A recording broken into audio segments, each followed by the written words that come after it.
ಎಲ್ರಿಗೂ ನಮಸ್ಕಾರ. ಇವತ್ತಿನ ವಿಡಿಯೋದಲ್ಲಿ ವರಮಹಾಲಕ್ಷ್ಮಿ ಅಮ್ಮನವ್ರಿಗೆ ಹೇಗೆ ವಿಭಿನ್ನವಾದ ರೀತಿಯಲ್ಲಿ ಸೀರೆನ ಉಡಿಸೋದು, ಹಾಗೆ ಅದರ ಜೊತೆಗೆ ಸರಳವಾಗಿ ಸುಲಭವಾದ ವಿಧಾನದಲ್ಲಿ ಹೇಗೆ ವರಮಹಾಲಕ್ಷ್ಮಿ ಹಬ್ಬದಲ್ಲಿ ಅಮ್ಮನವ್ರನ್ನ ಪೂಜಾ ವಿಧಾನನೂ ಸಹ ತೋರಿಸ್ತಾ ಇದ್ದೀನಿ. ಮೊದಲು ನಾನಿಲ್ಲಿ ಸೀರೆನ ಪೂರ್ತಿಯಾಗಿ ನರಿಗೆ ಮಾಡ್ಕೊಳ್ತಿದ್ದೀನಿ. ಸೆರಗಿನ ಭಾಗದಿಂದ ಪೂರ್ತಿ ಸೀರೆ ಇದೇ ರೀತಿ ಚಿಕ್ಕ ಚಿಕ್ಕದಾಗಿ, ನೀವು ಆದಷ್ಟು ಸಣ್ಣದಾಗಿ ನರಿಗೆ ಮಾಡ್ಕೊಳ್ಳೋದಕ್ಕೆ ಟ್ರೈ ಮಾಡಿ. ಸಣ್ಣದಾಗೆ ನರಿಗೆ ಮಾಡಿಕೊಂಡ್ರೆ ತುಂಬ ನರಿಗೆಗಳು ಬರುತ್ತೆ. ಪೂರ್ತಿಯಾಗಿ ಸೀರೆನ ನರಿಗೆ ಮಾಡಿಕೊಂಡು ನಂತರ ಇದನ್ನು ನರಿಗೆಗಳನ್ನ ಜೋಡಿಸ್ಕೊಳ್ತಾ ಇದ್ದೀನಿ.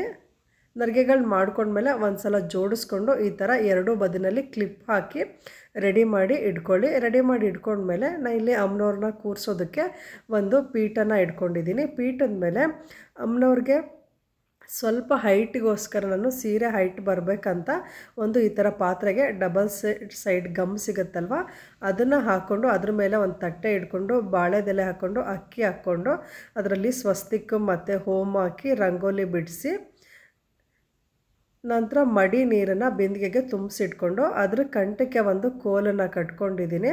ಆ ಕೋಲಿಗೆ ರೆಡಿ ಮಾಡಿ ಇಟ್ಕೊಂಡಿರುವಂತಹ ಸೀರೆನ ಸಮವಾಗಿ ಆ ಕಡೆ ಈ ಕಡೆ ಹಾಕ್ಕೊಂಡು ಒಳಗಡೆ ಭಾಗದಲ್ಲಿ ನಾನು ಅಮ್ಮನವ್ರಿಗೆ ಸೀರೆನ ಹುಡ್ಸೋಕೆ ಮುಂಚೆನೇ ಕತ್ರಿ ಹಾಕಬಾರ್ದು. ನಾನು ಬ್ಲೌಸ್ ಪೀಸನ್ನು ಹಾಗೆ ಬಿಟ್ಟಿದ್ದೀನಿ. ಸೀರೆಗೆ ಕತ್ರಿ ಹಾಕಬಾರ್ದು ಅಂತ ಹೇಳ್ತಾರೆ. ಬ್ಲೌಸ್ ಪೀಸ್ ಒಳಗಡೆ ಎರಡು ಮೇಲ್ಗಡೆ ತುದಿಯಿಂದ ಕೆಳಗಡೆ ತುದಿಗೆ ಎರಡು ಪಿನ್ನನ್ನು ಹಾಕಿ ಜೋಡಿಸ್ಕೊಳ್ತಾ ಇದ್ದೀನಿ. ಜೋಡಿಸ್ಕೊಂಡು ನಂತರ ಕೆಳಗಡೆ ಕ್ಲಿಪ್ಪನ್ನು ತೆಗೆದು ಮಧ್ಯಭಾಗದಲ್ಲಿ ಸೊಂಟದ ಪಟ್ಟಿನ ಮಧ್ಯಭಾಗಕ್ಕೆ ಅಮ್ಮನವರ ಮಧ್ಯಭಾಗಕ್ಕೆ ಕಟ್ಕೊಂಡಿದ್ದೀನಿ. ಆವಾಗ ಅಮ್ಮನವ್ರಿಗೆ ನೋಡಿ ಈ ಥರ ಶೇಪು ಚೆನ್ನಾಗಿ ಬರುತ್ತೆ. ಮಧ್ಯಕ್ಕೆ ಕಟ್ಕೊಳ್ಳಿ. ಕೊಡದ ಮಧ್ಯ ಭಾಗಕ್ಕೆ ಸೊಂಟದ ಪಟ್ಟಿನ ಕಟ್ಕೊಂಡು ಅಲಂಕಾರಿಕ ವಸ್ತುಗಳಿಂದ ಒಡವೆಗಳಿಂದ ಅಲಂಕಾರ ಮಾಡಿ ಅರಿಶಿಣದ ಕೊಂಬು ಇಲ್ಲಾಂದರೆ ಈ ಥರ ತಾಳಿ ಸರನ ತಪ್ಪದೆ ಹಾಕ್ಕೊಳ್ಬೇಕು. ತಾಳಿ ಸರ ಇಲ್ಲಾಂದರೆ ಅರಿಶಿಣದ ಕೊಂಬುನ ಹಾಕೋಬೇಕು. ಹಾಗೆ ಪೂಜೆ ಮಾಡಬಾರ್ದು. ಬಿಂದಿಗೆ ಒಳಗೆ ಮೊದಲೇ ನೀರು ತುಂಬಿಸಿಟ್ಕೊಂಡಿದ್ದೀನಿ. ಅದಕ್ಕೆ ಅರಿಶಿಣ, ಕುಂಕುಮ, ಅಕ್ಷತೆ ಕಾಳು, ಒಂದು ಹಳದಿ ಹೂವು, ಬಿಳಿ ಹೂವು ಹಾಕಿ ನಂತರ 5 ವಿಳೆದೆಲೆ, ಹಾಗೆ ತುಂಬ ಜುಟ್ಟನ್ನು ತೆಗೆದಿರಬಾರ್ದು, ಆ ಥರ ಕಣ್ಣು ಕಾಣಬಾರ್ದು. ಆ ತೆಂಗಿನಕಾಯಿನ ಹಿಡ್ಕೊಂಡು ಮುಖವಾಡನ ಹಾಕಿ ಹತ್ತಿ ಹಾರನ, ಗಜಬತ್ತಿ ಹಾರನ ಹಾಕ್ಕೊಂಡಿದ್ದೀನಿ. ಜೊತೆಗೆ ಹೂವಿನ ಹಾರ ಹಾಕ್ಕೊಂಡು ಮೊದಲೇ ಬಾಳೆಕಂದನ್ನ ಈ ಥರ ಸ್ಟ್ಯಾಂಡಿಗೆ ಜೋಡಿಸಿಟ್ಕೊಂಡಿದ್ದೆ. ದೀಪಗಳನ್ನು ಸಹ ರೆಡಿ ಮಾಡಿ ಇಟ್ಕೊಂಡಿದ್ದೀನಿ. ಜೊತೆಗೆ ದೀಪಕ್ಕೆ ಹೂವಿನ ಅಲಂಕಾರ ಮಾಡ್ಕೊಳ್ತಿದ್ದೀನಿ. ಈ ರೀತಿ ಎಲ್ಲ ರೆಡಿ ಮಾಡಿ ಇಟ್ಕೊಂಡು ನಂತರ ನೀವು ಪೂಜೆನ ಮಾಡ್ಕೊಳ್ಬೋದು. ಇದ್ರ ವರಮಹಾಲಕ್ಷ್ಮಿ ಹಬ್ಬದಲ್ಲಿ, ವರಮಹಾಲಕ್ಷ್ಮಿ ಅಂತಲ್ಲ ಯಾವ ಹಬ್ಬದಲ್ಲೂ ಫಸ್ಟ್ ಗಣಪತಿ ಪೂಜೆನ ಮಾಡ್ಕೊಳ್ಬೇಕು. ಒಂದು ತಟ್ಟೆಗೆ ಅಕ್ಕಿ ಇಟ್ಕೊಂಡು 5 ಅಡಿಕೆ, 5 ರೂಪಾಯಿ ಕಾಯಿನು ಹಾಕಿ ಅರಿಶಿನ ಹಾಕಿ ಅಕ್ಷತೆ ಕಾಳು ಹೂವು ಇಟ್ಟು ಪೂಜೆ ಮಾಡ್ಕೊಳ್ತಿದ್ದೀನಿ.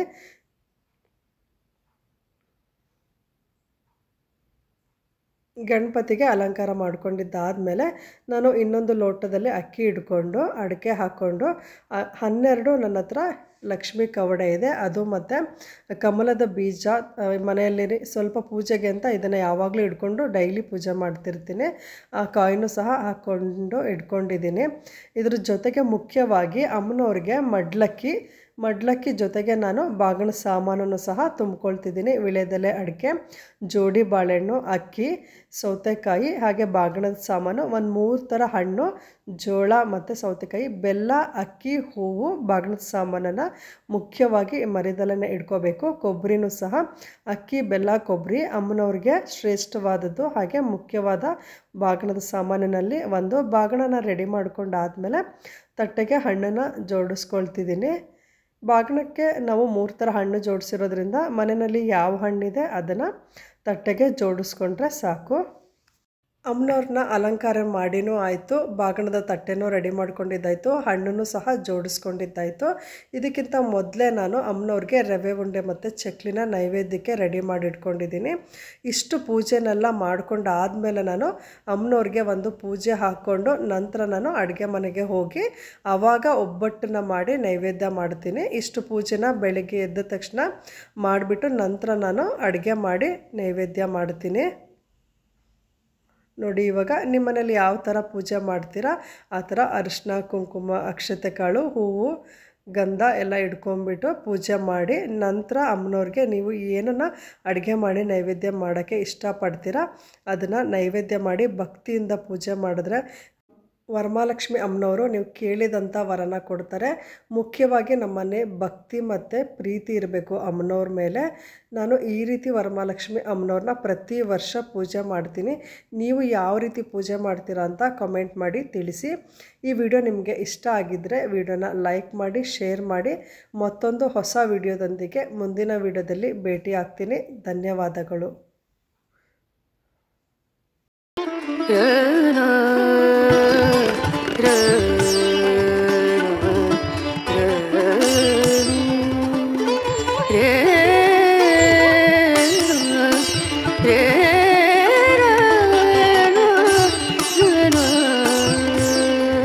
नजरिया